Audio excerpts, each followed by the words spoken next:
que foi registrado aqui nunca deveria existir. E, por um longo tempo, ninguém percebeu. Em 2003, nas águas frias da costa da Austrália Ocidental, uma fêmea de tubarão branco com cerca de 3 metros de comprimento foi marcada como parte de um programa científico comum. O procedimento era simples, repetido dezenas de vezes antes. O animal estava em perfeito estado.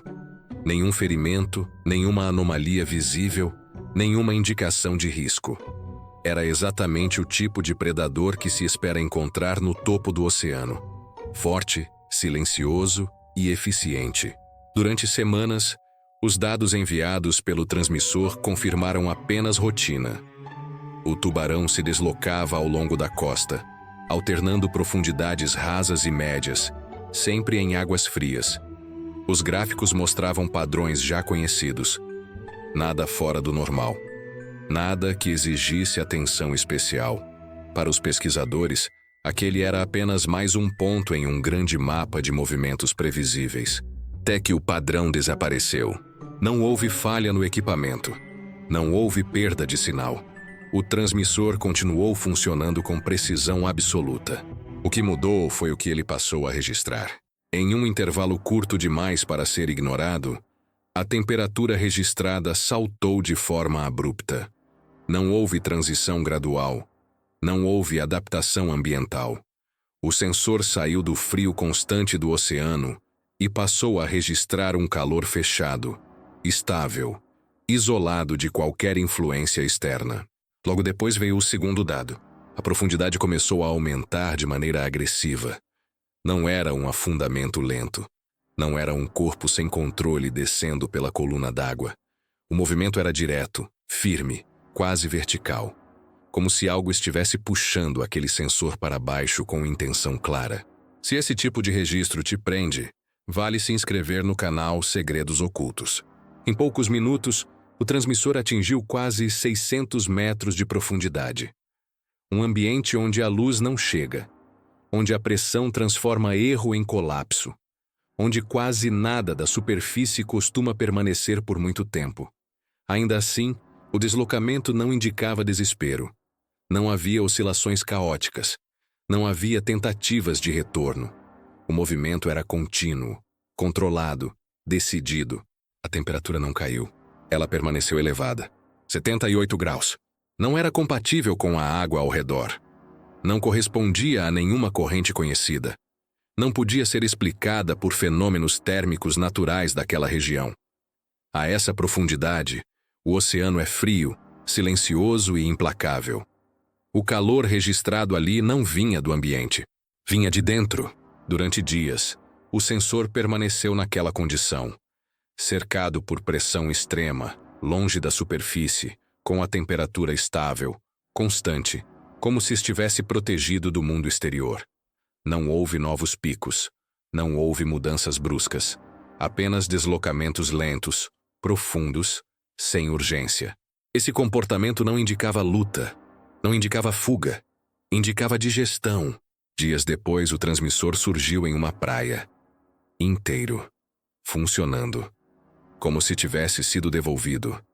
Quando os dados foram analisados, não houve confusão nem interpretações apressadas. Houve silêncio, porque os números não deixavam espaço para dúvida. O tubarão não havia sido apenas atacado, ele havia sido engolido, inteiro ou em grandes partes. De qualquer forma, o sensor entrou em um ambiente fechado, quente e vivo. Um ambiente capaz de manter calor próprio, independente do oceano ao redor. Um ambiente grande o suficiente para carregar outro predador até o fundo do mar sem esforço aparente. Esse não foi um encontro casual. Não foi um erro de rota. Não foi um evento isolado sem significado. O registro mostrava algo muito mais inquietante. Controle absoluto. Quem quer que estivesse do outro lado daquele sensor não reagiu. Não improvisou. Não se debateu. Apenas seguiu seu caminho para as profundezas, como se aquilo fizesse parte de um comportamento normal. E isso muda completamente a forma como esse evento deve ser entendido. Porque se um tubarão branco adulto pode desaparecer dessa maneira, sem deixar qualquer vestígio visível na superfície, Então existe uma camada da hierarquia oceânica que raramente é observada. Algo que não precisa subir, não precisa ser visto, não precisa deixar marcas evidentes. Existe um nível abaixo do que conhecemos, e ele não anuncia quando age. A partir desse ponto, o problema deixa de ser o desaparecimento. O problema passa a ser o que os dados revelam sobre quem continua se movendo lá embaixo. O que chamou a atenção não foi apenas o ataque. Foi o que veio depois dele.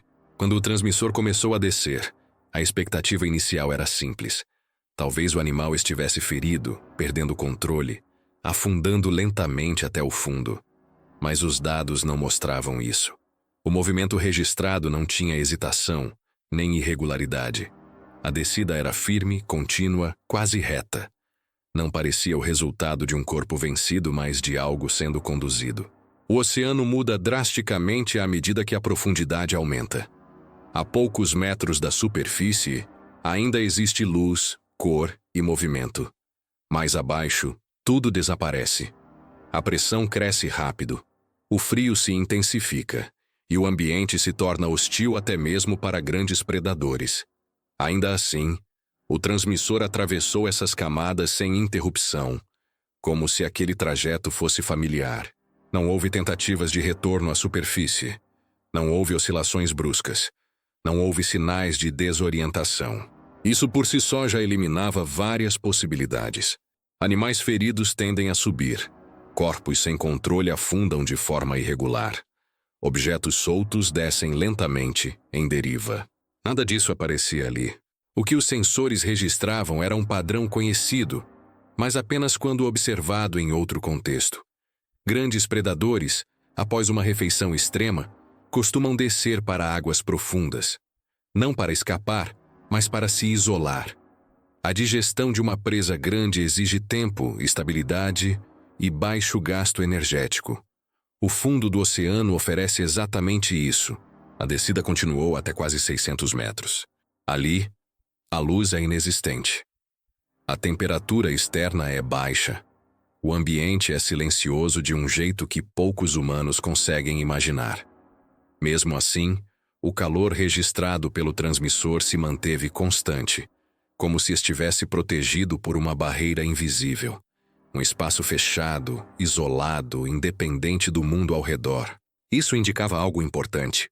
O ataque não foi impulsivo. Não foi caótico. Foi seguido por um comportamento previsível. Quem realizou aquela descida sabia exatamente onde estava indo. Durante dias, o sensor se moveu lentamente em profundidade. Não havia pressa. Não havia picos de esforço. Apenas deslocamentos suaves, quase preguiçosos. Esse tipo de padrão não pertence a um animal em risco. Pertence a um predador confortável, saciado, fora de qualquer ameaça imediata. Em ecossistemas marinhos, o comportamento após a caça costuma revelar mais do que o ataque em si. Predadores menores comem rápido e se afastam. Predadores médios precisam se manter alertas. Predadores absolutos não precisam de urgência. Eles escolhem quando se mover. E esse registro parecia pertencer exatamente a esse último grupo. A ausência de qualquer tentativa de subida reforçava essa leitura. Animais que precisam respirar ar não permanecem tanto tempo em profundidade logo após um esforço intenso. Eles precisam voltar, precisam alternar, precisam gerenciar limites fisiológicos. Nada disso aparecia ali. O movimento registrado não respeitava esse tipo de limitação. Era contínuo, era confortável, era confiante. Quando o transmissor finalmente foi expelido dias depois, ele não emergiu de forma violenta. Não foi cuspido em meio a um deslocamento rápido. Ele simplesmente subiu, devolvido ao oceano como algo que já não tinha utilidade. Como um resíduo. Isso também dizia muito. O objeto não foi rejeitado por perigo. Foi descartado por irrelevância. O predador responsável não sofreu com o ataque. Não mudou seu comportamento depois dele. Não precisou fugir nem se esconder. Apenas seguiu sua rotina, carregando por dias o que restou de outro caçador. Esse tipo de domínio não surge em disputas equilibradas. Ele existe apenas quando a diferença de tamanho força ou hierarquia, é grande demais para gerar resistência significativa. Quando um encontro não é uma luta, mas uma decisão unilateral. E quanto mais os dados eram analisados, mais uma pergunta começava a se formar de maneira incômoda. Não se tratava apenas de quem atacou, mas de quem tem capacidade de se mover assim, por tanto tempo, tão fundo, sem qualquer limitação aparente. O problema já não era o desaparecimento de um tubarão branco. O problema era entender que tipo de criatura considera aquele ambiente um lugar confortável para digerir outra. E essa resposta não estava na violência do ataque, mas nas características fisiológicas necessárias para sustentar tudo o que veio depois. Entre todos os dados registrados, havia um que se recusava a ser ignorado. Não pela complexidade, mas pela precisão. A temperatura. No oceano, a temperatura não mente. Ela varia lentamente, obedece camadas, correntes e profundidade. Não salta dezenas de graus em segundos. Não se mantém estável onde o ambiente é instável. Quando um sensor registra calor constante em profundidade extrema, isso não é ruído. É contexto.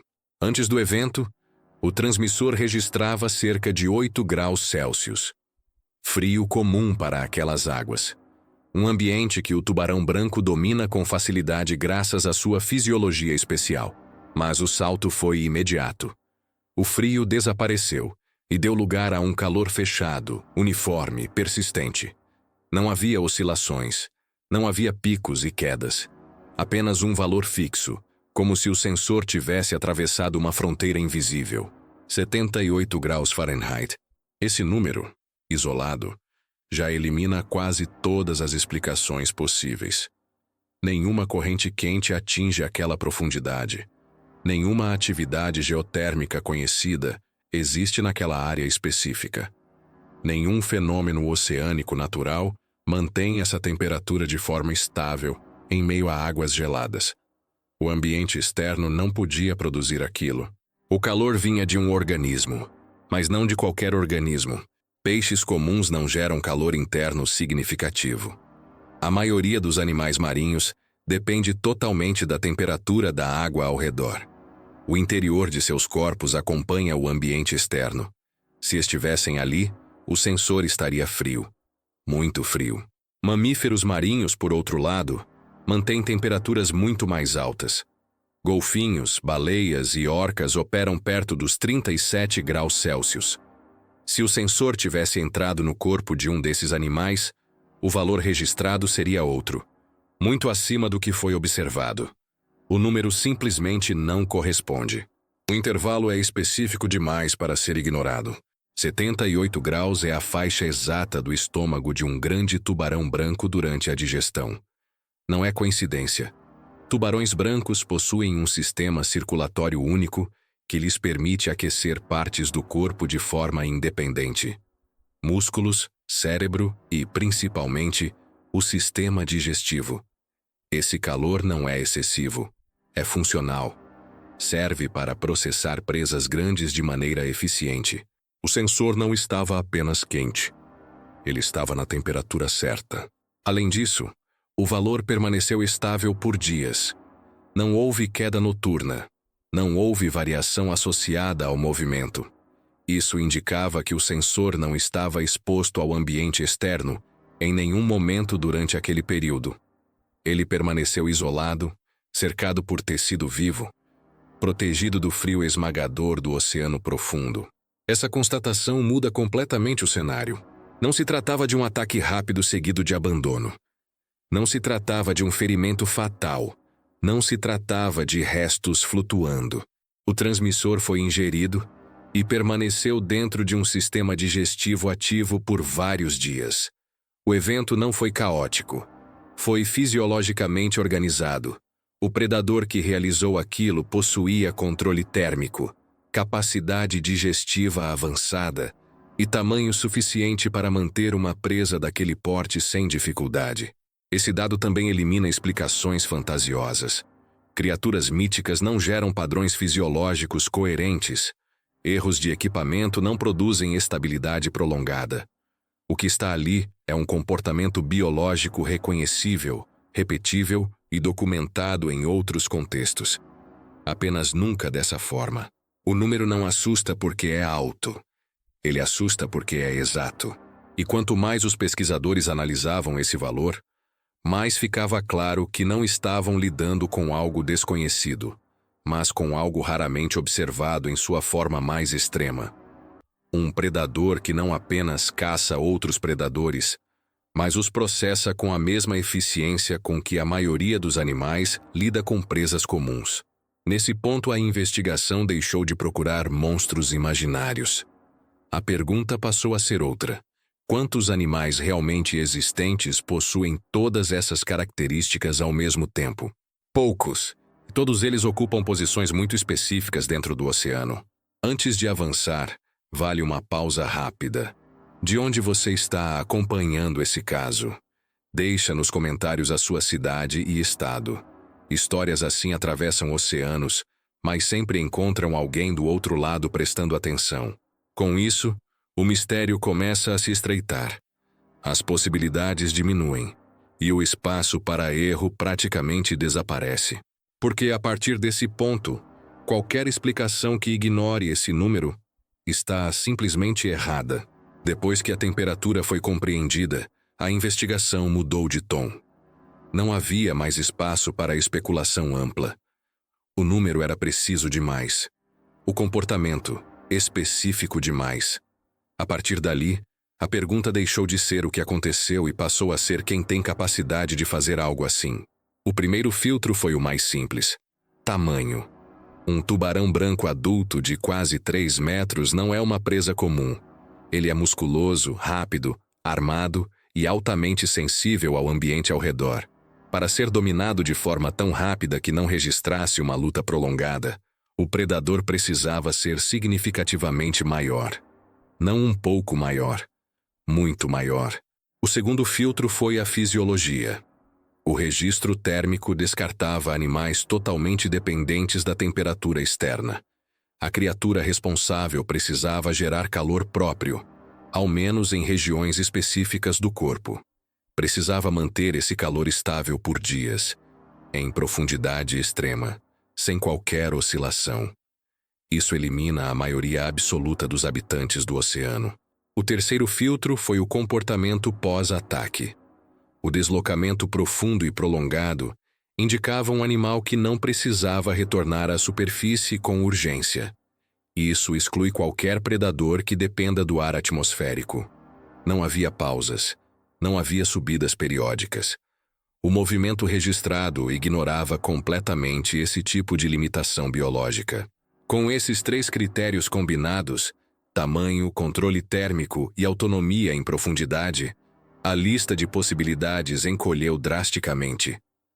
O oceano é vasto, mas poucos animais atendem a todos esses requisitos ao mesmo tempo. E menos ainda fazem isso de forma natural, sem esforço aparente. Predadores médios foram descartados rapidamente. Não possuem força suficiente. Não possuem boca capaz de ingerir uma presa daquele porte. Mesmo em ataques em grupo, o padrão de movimento seria outro. Haveria caos. Haveria dispersão. Nada disso apareceu nos dados. Animais de comportamento oportunista também não se encaixavam. Eles atacam quando podem, mas não sustentam controle prolongado. Não carregam presas grandes por dias. Não descem para profundidades extremas apenas para se isolar. Esse tipo de estratégia pertence a predadores que não competem. Eles dominam. A investigação também considerou a possibilidade de múltiplos indivíduos envolvidos. Mas os dados não sustentavam isso. Não havia mudanças bruscas de padrão. Não havia alternância de movimento. Tudo indicava um único organismo, um único ritmo, uma única decisão contínua ao longo de dias. Quanto mais os filtros se sobrepunham, mais clara ficava uma conclusão desconfortável. O predador responsável não era um intruso naquele ambiente. Não era uma exceção. Não era algo fora do sistema. Ele se movia como quem conhece aquele espaço, como quem pertence àquele nível do oceano. Isso explicava outra ausência importante nos dados. o silêncio ecológico. Após o evento, outros tubarões da região continuaram se comportando normalmente. Não houve fuga em massa. Não houve abandono do território. Quando um novo predador entra em um ecossistema, o medo se espalha rápido. Aqui, não. Isso sugeria algo ainda mais inquietante. O responsável não alterou o equilíbrio porque já fazia parte dele. Não causou pânico porque não era novidade. Não deixou rastro porque não precisava anunciar sua presença. Em disputas territoriais, predadores dominantes não exibem força constantemente. Eles impõem limites apenas quando necessário. O que aconteceu com o tubarão marcado não foi um espetáculo. Foi uma correção silenciosa. E quando se observa esse evento sob essa perspectiva, surge uma ideia difícil de ignorar. Talvez o erro não tenha sido o ataque. Talvez o erro tenha sido a aproximação. O tubarão não estava sendo caçado ativamente. Ele pode simplesmente ter cruzado uma fronteira invisível. Porque no oceano, assim como em qualquer sistema complexo, existem territórios que não são defendidos com avisos. Eles são defendidos com consequências. E algumas dessas fronteiras só se tornam visíveis depois que alguém as atravessa. O oceano não é um espaço vazio. Ele é dividido por fronteiras invisíveis. Na superfície, essas divisões não existem para os humanos. Tudo parece contínuo, aberto, uniforme. Mas abaixo da linha da luz, o mar é fragmentado em zonas de domínio. Regiões onde certos animais caçam, descansam e impõem presença. Cruzar essas áreas nem sempre gera confronto imediato. Às vezes o erro só se revela quando já é tarde demais. A área onde o tubarão foi marcado não era aleatória. Próxima à plataforma continental, ela se conecta a cânions submarinos profundos, verdadeiros corredores naturais que descem abruptamente para regiões onde a maioria dos estudos raramente alcança. Esses cânions funcionam como rotas de trânsito e zonas de caça para animais de grande porte. Não são áreas de passagem inocente. São ambientes estratégicos. Para um tubarão branco jovem ou de médio porte, essas regiões representam oportunidade. Mais presas, menos concorrência aparente, profundidades que oferecem vantagem tática durante a caça. Mas o que parece vantagem também pode ser exposição, porque esses mesmos corredores são utilizados por predadores ainda maiores, que não dependem da superfície e raramente são observados. O comportamento registrado pelo transmissor sugere exatamente esse tipo de cenário. Antes do evento, não havia sinais de perseguição, não havia aceleração brusca, não havia mudança repentina de padrão que indicasse alerta. O tubarão se movia como quem está confortável, explorando, não fugindo. Isso indica que ele não percebeu a ameaça. Emboscadas bem-sucedidas quase nunca são detectadas pela presa. Elas funcionam justamente porque acontecem fora do campo sensorial normal. Predadores de grande porte costumam atacar de baixo para cima, usando a escuridão como cobertura. A vítima não vê, não sente, não reage a tempo. Isso explicaria a ausência de luta prolongada nos dados. Não houve fuga registrada porque não houve aviso. Não houve resistência porque não houve tempo. O encontro não foi equilibrado. Quando se analisa a trajetória registrada após o ataque, ela aponta diretamente para regiões profundas ligadas a esses cânions. Não foi uma descida aleatória.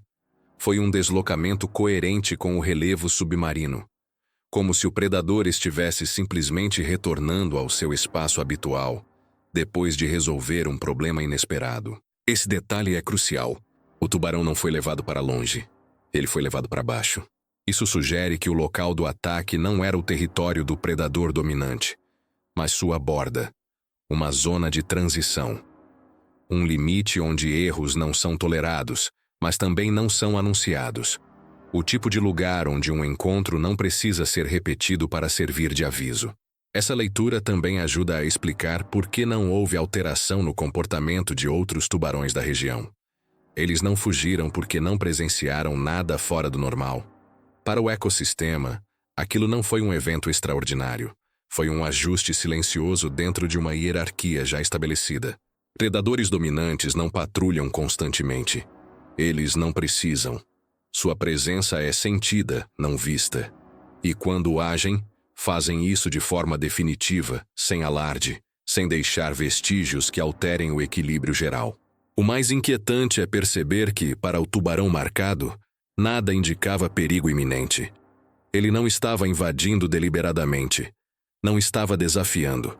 Ele apenas cruzou uma área onde seu tamanho, sua força e sua posição deixaram de ser suficientes. No oceano profundo não existe sinalização. Não existem avisos. Existem apenas limites.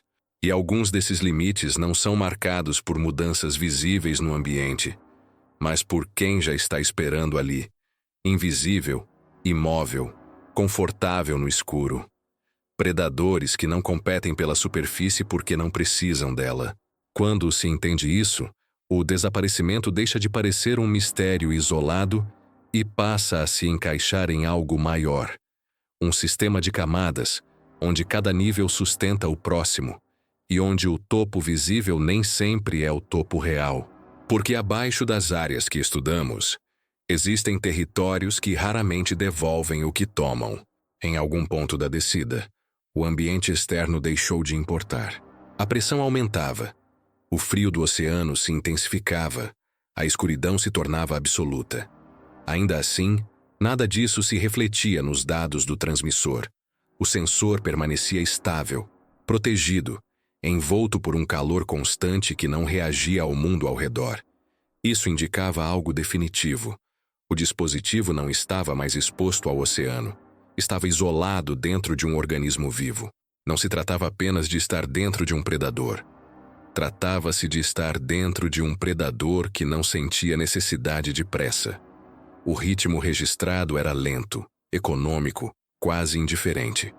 Cada deslocamento parecia calculado para gastar o mínimo possível de energia, como se o ambiente profundo fosse o lugar mais confortável para aquele corpo existir. Esse tipo de comportamento não surge por acaso. Ele é o resultado de milhões de anos de adaptação. Apenas animais extremamente dominantes podem se dar ao luxo de desacelerar após uma caça desse porte. Eles não precisam vigiar constantemente o entorno. Não precisam se reposicionar para evitar ameaças.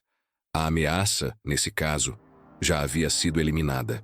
Durante os dias em que o transmissor permaneceu ativo dentro desse ambiente fechado, não houve qualquer indício de estresse fisiológico. Não houve aumento abrupto de temperatura. Não houve picos de movimento. Não houve tentativas de expulsão imediata. O sensor permaneceu ali como parte do processo digestivo, sendo transportado junto com o que restava da presa. Esse detalhe é fundamental. Quando um animal consome algo perigoso ou inadequado, o corpo reage. Há rejeição, há movimentos erráticos, há expulsão rápida. Nada disso aconteceu. O transmissor foi mantido até que simplesmente deixou de ter utilidade biológica. Só então foi descartado. Isso revela algo ainda mais desconfortável. Para o predador responsável, um tubarão branco adulto não representava risco significativo. Não exigia cuidado especial. Não exigia pressa. Era apenas alimento. Essa constatação quebra uma ideia profundamente enraizada na percepção humana sobre o oceano. Durante décadas, o tubarão branco foi tratado como o limite máximo da cadeia alimentar marinha. Um animal sem predadores naturais depois de adulto. Um símbolo de domínio absoluto. Mas os dados não sustentam essa narrativa. O que eles mostram é uma hierarquia mais profunda, mais silenciosa e muito menos visível. Uma estrutura onde o topo aparente não corresponde ao topo real. Onde existem indivíduos tão grandes, tão eficientes e tão raros, que quase nunca entram em contato com o que observamos na superfície. Não há registros visuais claros desses encontros porque eles acontecem onde câmeras não chegam. Não há marcas evidentes porque o processo é limpo, rápido e completo. Não há sobreviventes para alterar padrões de comportamento porque o evento termina ali mesmo. O transmissor foi a única testemunha. E ele só sobreviveu porque não era carne. Quando finalmente emergiu dias depois, levado pelas correntes até a areia, trouxe consigo algo que nenhum pesquisador esperava encontrar. Um relato silencioso de um nível do oceano que raramente é documentado. Não por ser mítico, mas por ser inacessível. A criatura responsável não precisou ser identificada diretamente para ser compreendida. Seu tamanho, sua fisiologia, seu comportamento e sua relação com o ambiente ficaram registrados de forma inequívoca. Não como imagem, mas como padrão. E padrões não mentem. Eles revelam o que se repete, o que funciona, o que sobrevive. Nesse caso, o padrão indicava um predador que não compete com o tubarão branco. Ele existe acima disso. Um animal que não precisa se aproximar da superfície, não precisa anunciar presença e não precisa deixar rastros. Ele apenas continua ali, movendo-se onde quase nada mais se move, vivendo onde poucos conseguem existir, impondo limites que só se tornam visíveis quando alguém os cruza. O oceano profundo não é vazio. Ele é ocupado. E às vezes, tudo o que temos para provar isso é um pequeno dispositivo eletrônico devolvido à praia, carregando dados demais para serem ignorados. O caso não prova tudo, mas muda muita coisa. Ele mostra que o oceano ainda guarda camadas inteiras de hierarquia que raramente observamos, não por falta de curiosidade, mas por limitação de acesso. O tubarão branco continua sendo um predador extraordinário, só não é o último. A pergunta que permanece não é se existe algo maior lá embaixo, mas quantas vezes isso já aconteceu sem que houvesse um transmissor para contar a história. E se você chegou até aqui, vale se inscrever no canal Segredos Ocultos, porque alguns registros não aparecem sempre, e quando aparecem, não costumam avisar.